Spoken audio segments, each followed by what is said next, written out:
years ago, I bought my very first beehive, and if you would have told me that 4 years later I would be expanding to 100 colonies and sharing every bit of that journey with you, I would not have believed you.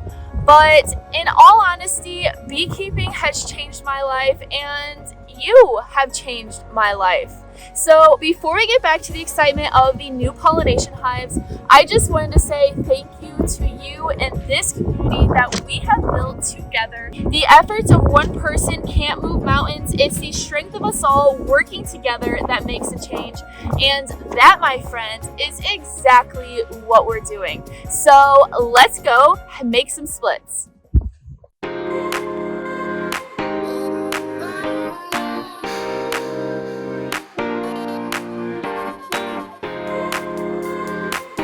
Today is finally the day that I'm going to split all of these hives. I don't know if I'm gonna be able to get through them all today because there is a lot of them, but we're gonna see how many we can do. These hives are jam-packed full of bees. They came from California for almond pollination. So literally every single one of these boxes is so freaking packed with bees that if I do not split them now, they're going to start swarm preparations. So I'm going to be doing some walkaway splits today. I'm going to be taking off the top box on every single one of these hives, throwing it on a bottom board, throwing a lid on it, then throwing an empty box with comb on top of these to give them some extra space because they really, really need it. And pretty much perform a walkaway split. I will be grafting here in a couple days just in case any of those queens do not take. And as I'm going through these, I am going to look to make sure that there are eggs that I'm putting in these new splits, because one of the things I did notice when I went through some of these colonies the other day is that not all of these top boxes have eggs in them, and it is essential to have eggs in your walkaway split if you want them to be able to draw out a queen. So let's get started with the fun. It's gonna get really crazy here, so let's go. But first, I should probably put a suit on because things are gonna get a little crazy and a little messy. Isn't there a method where you just set the hive next to it, you split next to the hive and just leave the hive there for a couple days? I mean, you're gonna have all the foragers go to the original hive. That might be a method. Only thing is, like I said, then you're only gonna have nurse bees. Because if it's too close, I feel like, would other bees go back to that hive too? Not just foragers?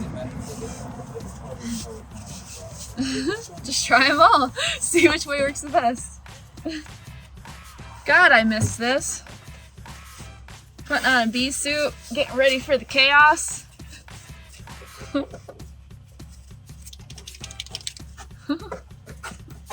Oh, I need to grab a Sharpie so I can mark all these hives.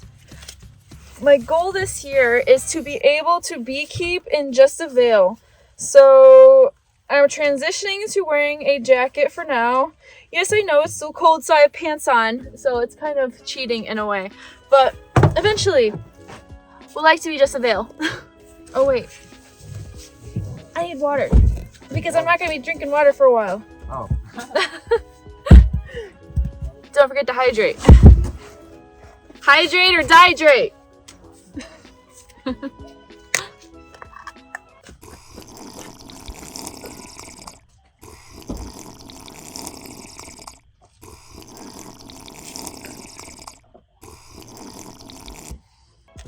Only thing is, I guarantee, because I'm wearing these jeans and they're tight, they're gonna sting me through these jeans. Yeah.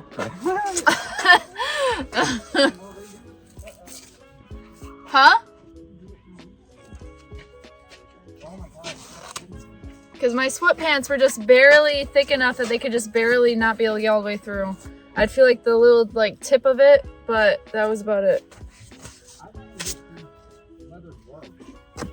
Oh yeah, no, if you even use just regular bee gloves, the leather bee gloves, and they get a little bit wet, then they will get through those 100%. Got my favorite latex gloves this time. This makes it so much easier to be able to grab the frames. It's so hard to do it in those big thick bee gloves. These are the thicker kinds. I believe it's called like spider web or no, I think it's black widow. There's a spider on the box, but I get them from Walmart, and they can't sting through them, and you're able to actually feel the frames and move your hands around. They are great. Okay, and it looks like it is perfect timing to split because all of the bees are just now starting to get out of their hives and they're buzzing around because it's finally starting to warm up.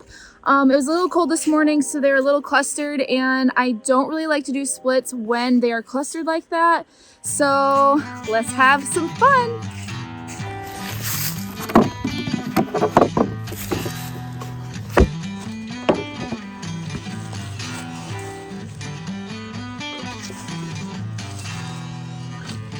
So, how many times do you think I'm gonna get stung today in these jeans? Take your guesses. So what I'm gonna be looking for in these boxes is I'm gonna make sure that they have at least 2 frames of eggs in these splits that I am putting on these bottom boards over here. So I guess let's open it up and get the whole process going.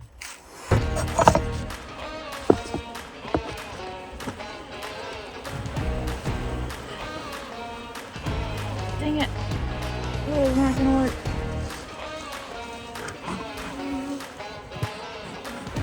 Okay, 1 hive down, 24 more to go. Casey is right now doing his 3 pallets over there. He's throwing those into 5 framers. Man, these bees are not happy. Okay, so we got eggs in this frame, which is good. That's what I was looking for. So this is gonna work great. Found the queen. She seems to be in the top box, so it's a good thing I found her because I would like to keep her over here rather than split her into the new box. I'm throwing all of these into 10 frame deeps, as you see, doing the walkaway splits and then giving them extra space by holy smokes. Yeah, they're gonna want to swarm soon. By throwing on another box of built out comb that I have. This is gonna give them the space that they need so they don't end up swarming, and it'll give that queen a little bit more space to be able to lay her eggs like she's needing to, because right now she doesn't really have a whole lot of space. Every single cell is filled with something, so now she'll be able to ramp back up. But I made sure that sorry, there's a bee. I made sure that I put at least 2 frames of eggs in this split. I'm not going to check every single frame because in all honesty I don't have a whole lot of time to be able to check all of them, and since I did find the queen, there's no need for me to check them all. So I made sure that I put her back over here. Now this one's queenless with some frames of eggs, and that's a walkaway split for you. Okay, let's see if I can start getting in a good rhythm and start knocking these babies out.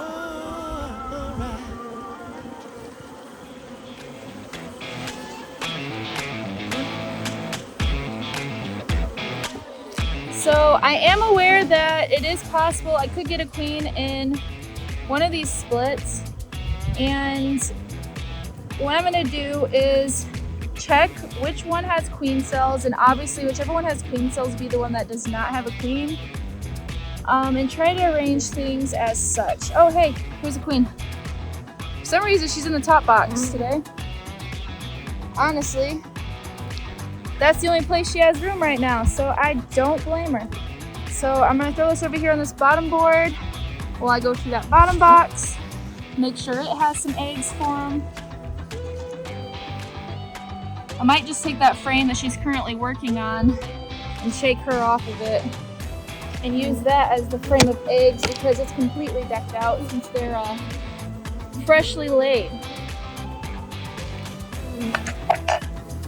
And part of the other reason why I'm looking for eggs is because it's gonna take them a couple days before they really start making a queen. Well, probably about like 24 hours until they start making a queen. And I wanna make sure they have the youngest larva possible to start making a queen. So that I can get good healthy queens, because that is very, very important. Ooh, got some extra comb right here.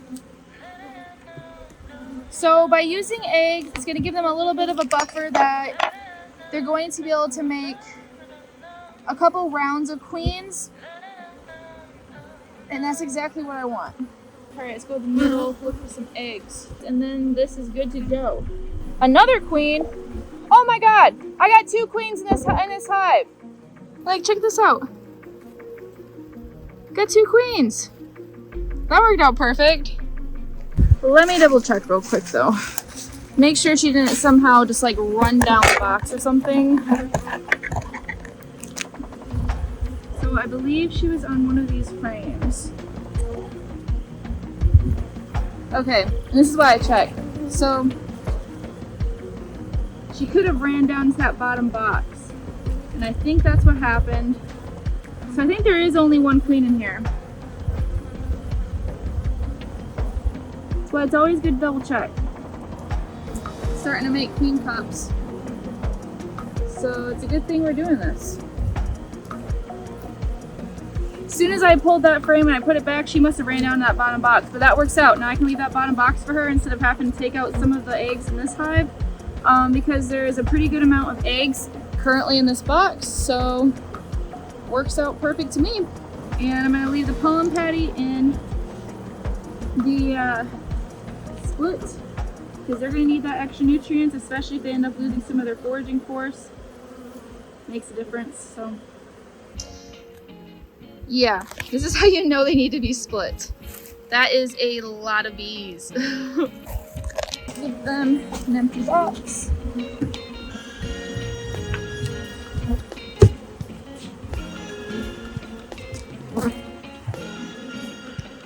Right.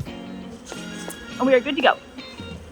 So what I'm doing to make sure I keep things kind of a little bit organized in case I accidentally end up getting a queen in one of these splits is I'm marking, so I already have all of these lids labeled that I did last year, and I'm marking whatever numbers on the lid I'm putting on these boxes just in case I end up getting a queen in the split. I can just kind of switch them back really easy. So yeah, that works. Why do I always lose my hive tool?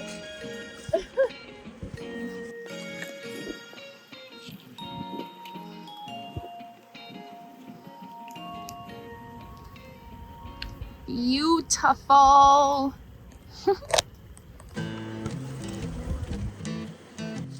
It is nice to be out here working bees, not sweating your butt off.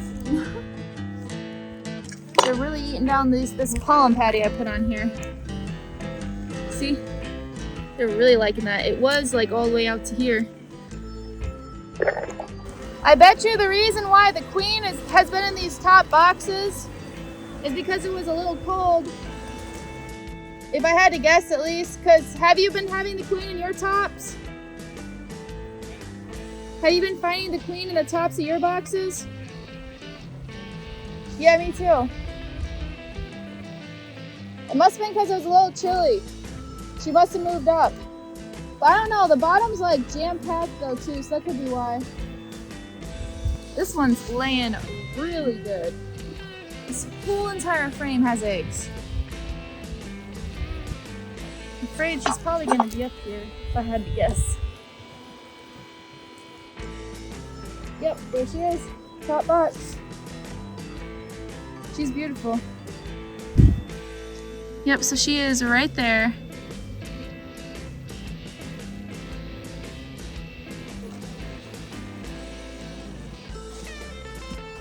So taking a frame out the middle, checking for eggs. Yeah, this is why she is in that top box. There is absolutely no room on any of these frames in the bottom. Like zero room. So, yeah, that makes sense. And this lid's not marked, so we're gonna give it a new number. I think the highest number I had on lids was 24.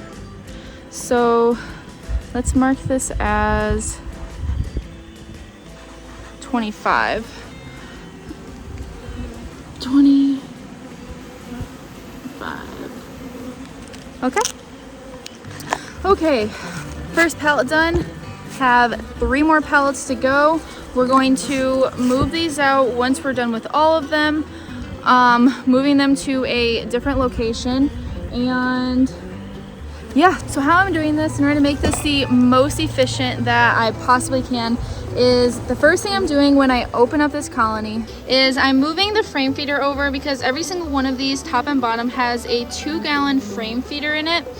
But I move this over, just skip these 2 frames because those are usually always resources, and I'm going straight for this frame. If I don't find the queen, then I go for this frame. If I don't find the queen, then I go for this frame. But usually by then I find her, and if I don't, then I just take this box off, put it over there, go back down to the second box and do the exact same thing. Every single time I've done this, I've been finding the queen, which makes it super easy, because like I said, I'm trying to keep the queen over here and not put her in our splits. But so far everything is going super fast and pretty easy. If you want to know just how strong these colonies are, haven't even touched these hives yet. Look at how many orientation flights are going on right now. Like, holy smokes. I want to show you something. So, I see down here on this frame, let me pull it out for you. Okay, so not that side. You see all of that drone brew just stacked there at the very bottom? This tells me that they're starting to get just a tad bit swarmy. Nothing to be alarmed, like this is something that's very small that is definitely easily preventable. But they were definitely starting to think about swarming because they're stacking all of that brood there on the bottom of the frame. So if I would have waited probably another week or 2, there would 100% be a queen cell down there, because the dandelions are going to be blooming very soon. So they're going to have that steady flow of resources coming in, which is the prime time for swarming, especially a colony that is this strong. So definitely doing this in perfect timing. I cannot tell you how much bee poop I seriously have on myself right now and on my phone. When they get nervous, do they just start pooping? Because it seems that as soon as I open up all these colonies, they just start, like, there's so much poop on the bottom boards now. Like, and they're just going crazy, like, life as a beekeeper. Also, why do we always buy white suits? Like, I have so much poop all over me. And you can see it.